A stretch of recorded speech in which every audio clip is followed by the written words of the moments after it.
Abu Hurairah meriwayatkan, ini hukuman bagi orang yang masuk neraka, macam-macam azab neraka, tapi di sini fokus penulis menyebutkan siksaan yang unik, ya. Ada orang yang dipanggang, yang dipotong, yang ini banyak orang standar hukumannya. Ada orang yang unik hukumannya, berat. Tapi ini unik, tidak semua orang merasakannya. Siapa itu? Orang-orang yang membunuh diri. Bunuh diri berbeda, hukumannya berat di neraka, walaupun dia muslim.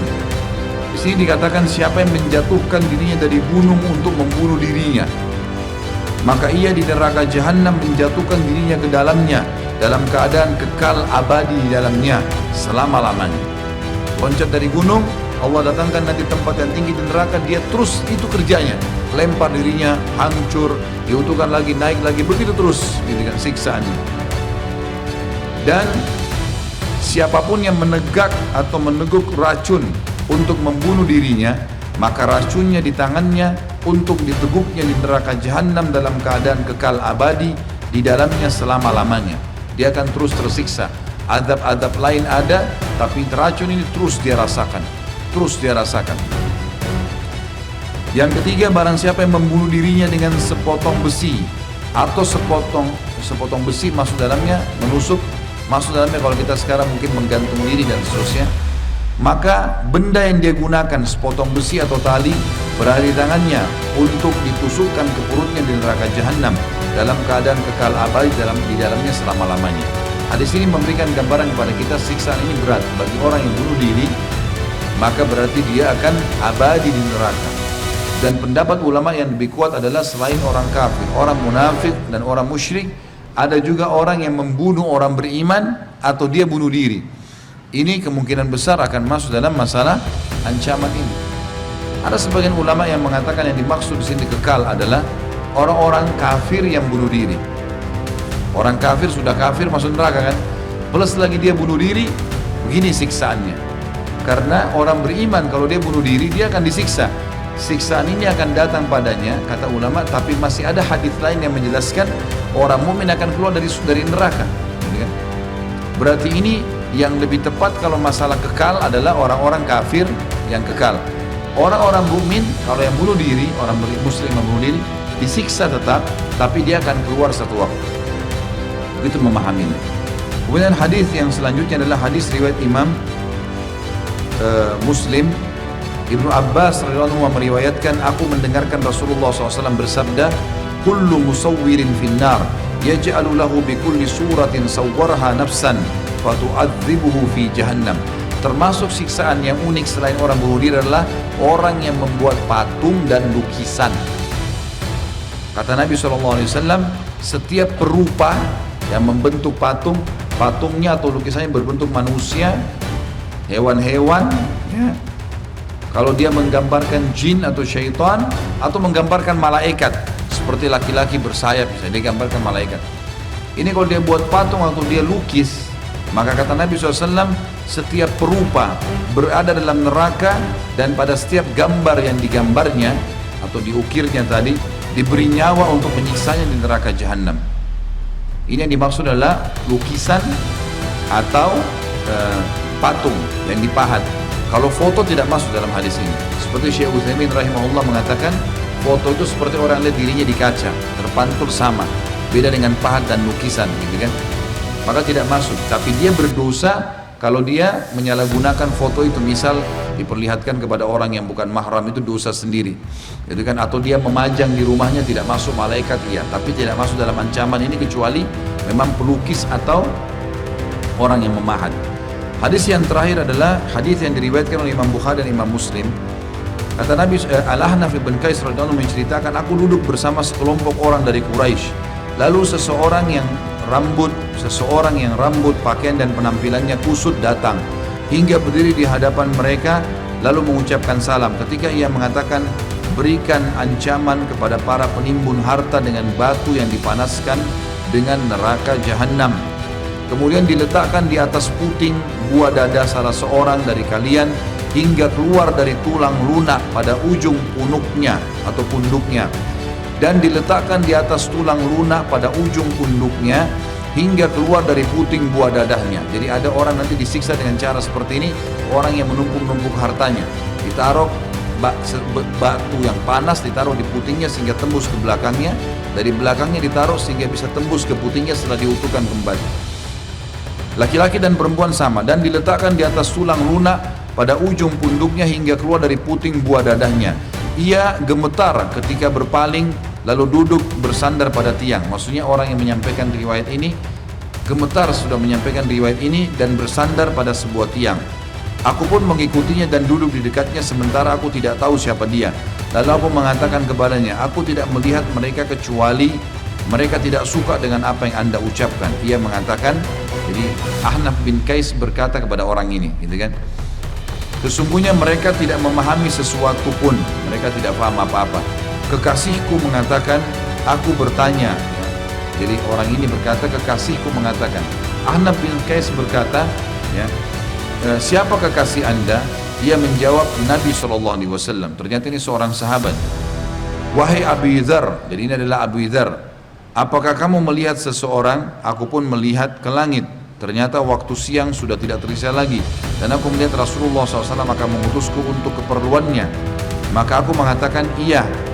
Jadi Nabi SAW pernah berkata, Abu Dzar, apakah ada orang kamu lihat sekarang di sini yang butuh bertemu dengan saya? Kata Abu Dzar, iya ya Rasulullah, ada beberapa orang gitu kan. Tapi Abu Dzar bilang seakan-akan Nabi ada hajat ingin menyuruh saya menyelesaikan urusannya. Lalu beliau bersabda, aku tidak suka bila aku memiliki emas sebesar Uhud yang aku infakkan seluruhnya kecuali 3 dinar. Sesungguhnya mereka itu tidak memahami, mereka hanya mengumpulkan dunia. Tidak, demi Allah, aku tidak meminta dunia kepada mereka dan tidak pula meminta fatwa kepada mereka tentang agama hingga aku berjumpa dengan Allah. Maksudnya adalah Nabi SAW Bidhar mengatakan orang-orang yang banyak mengumpulkan harta dan tidak dizakatkan, tidak disodokahkan, ini mereka tidak paham nih. Kalau hartanya bisa jadi bahaya buat dia, ya. Mesti dia rajin bersedekah, keluarkan semua apa yang dia bisa keluarkan. Dia nabung pun untuk sebuah proyek akhirat, bukan sesuatu yang untuk dunia berfoya-foya. Nah ini berbahaya. Sampai Nabi SAW mengatakan kalau seandainya orang-orang itu tahu saya ini kalau punya emas seperti Uhud, saya akan sedekahkan semua dan saya tidak suka kalau masih ada 3 dirham emas yang sisa. Semuanya saya akan sedekahkan karena pentingnya untuk menyelamatkan diri pada hari kiamat. Tapi saksi bahasan kita adalah siksaannya, ya. Karena di sini adalah rupa-rupa azab di neraka. Orang akan dikasih emas, besi yang panas yang disiksa dengan tadi metodenya, ditaruh di putingnya sampai tembus ke tulang lunaknya dan seterusnya. Poin 31 dan tinggal 2 lembar dari bahasan kita ini. Pasalnya adalah perhitungan amal kaum mukminin. Dan ini disebutkan dalam hadis Bukhari, sebuah hadis saja. Abdullah bin Amr radhiyallahu anhuma menuturkan, Rasulullah SAW bersabda, sesungguhnya Allah mendekati seorang mukmin lalu meletakkan tangannya padanya dan menutupinya seraya bertanya, apakah kamu tahu dosa demikian? Apakah kamu tahu dosa demikian? Dia menjawab, iya wahai Rabbku, hingga membuatnya mengakui dosa-dosanya dan merasa bahwa dirinya telah celaka. Jadi sampai di sini adalah sama dengan hadis yang tadi, seseorang di antara kalian akan berbicara dengan Tuhannya tanpa ada penterjemah.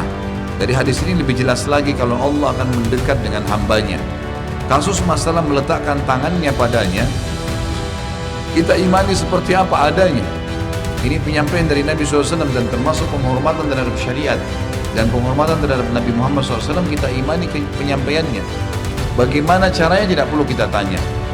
Allah SWT akan meletakkan tangannya padanya dan menutupinya, melindunginya, seraya berkata, apakah kamu tahu dosa ini yang kamu sudah lakukan? Apakah kamu tahu dosa ini? Itu khusus untuk orang beriman ya. Allah lakukan seperti ini. Maka dia pun mengatakan iya, diakui semua dosanya dan merasa bahwa dirinya telah celaka. Kata Allah, aku telah menutupi dosa-dosamu di dunia dan aku menghapuskannya pada hari ini. Lalu ia diberi buku catatan kebaikan-kebaikannya. Adapun orang kafir dan munafik, maka mereka dipanggil di hadapan para makhluk sebagai saksi. Haula'il ladzina kadzabu ala rabbihim ala la'natullahi 'alal zalimin. Orang-orang inilah, jadi orang-orang munafik, orang kafir didatangkan sama orang musyrik. Lalu Allah menyuruh malaikat berfirman, Allah berfirman pada para malaikat suruh menyampaikan kepada semua orang di mahsyar waktu itu. Orang-orang inilah, si munafik-munafik dan kafir ini adalah orang-orang yang telah berdosa terhadap Rabb mereka. Ingatlah, kutukan Allah ditimpakan pada orang-orang zalim. Terakhir Bapak Ibu sekalian adalah pasal ke-32 dari bahasan masalah lanjutan neraka ini. Maaf, memang saya ingin menyelesaikannya agar masalah neraka sudah selesai bahasannya, dan memang saya berharap tidak bertanya, karena pulang bawa ilmu neraka lebih baik. Jadi kapok tobat gitu kan, itu tujuannya, tidak ulangi lagi dosa. Cukup yang kita dengarkan tadi ini Bapak Ibu sekalian membuat kita ketakutan untuk berbuat dosa dan rajin buat amal saleh gitu kan. Apapun yang mau ditanya, apakah kalau saya buat begini, apakah kalau saya belum kerjakan begini, sekarang balik ke diri Bapak Ibu sendiri. Amal soleh kerjakan, perbuatan dosa tinggalkan. Itu kesimpulannya. Apapun pertanyaan akan begitu jawaban kesimpulan terakhir. Adalah apa yang sudah belum kita kerjakan dari amal soleh kerjakan, yang kita pernah kerjakan dari dosa perbaikin, yang belum tahu pelajari, gitu kan? Belajar dalam majelis ilmu, jadi kita jadi tahu. Ini semua dalil sudah cukup jadi pelajaran buat kita. Sebagai penutup Bapak Ibu sekalian, perkara yang paling banyak memasukkan manusia ke dalam neraka. Hadis riwayat Tirmidzi dan beliau menilai dengan hasan sahih. Abu Hurairah menuturkan, su'ilan Nabi sallallahu alaihi wasallam an aktsari ma yudkhilun nasal jannah. Qala taqwallahi wa husnul khuluq. Wa su'ila an aktsar ma yudkhilun nasan nar. Qala al-fam wal farj. Nabi SAW ditanya tentang perkara sebanyak yang paling terbanyak menyebabkan manusia masuk surga. Beliau menjawab, takwa kepada Allah, patuh, kerjakan perintah, tinggalkan larangan, tidak memilah-milah, wajib sunnah dikerjakan, haram makruh ditinggalkan, dan juga akhlak yang baik, santun, baik sama orang, memaafkan, ya, memberi. Beliau juga ditanyakan tentang perkara yang paling banyak menyebabkan manusia masuk neraka. Beliau menjawab, mulut dan kemaluan.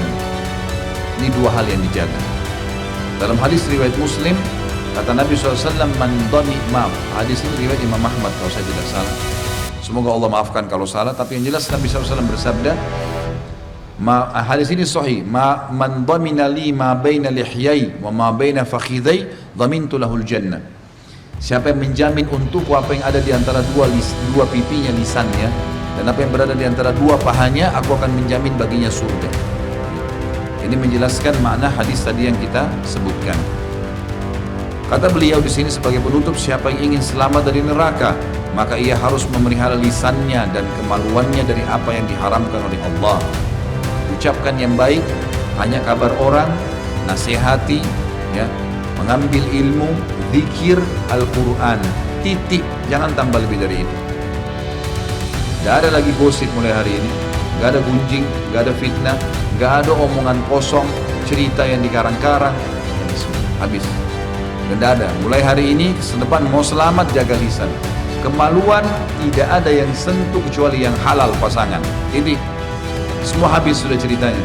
Kalau pernah berbuat salah, istighfar, taubat kepada Allah, perbaiki ke depan. Ini kata kuncinya.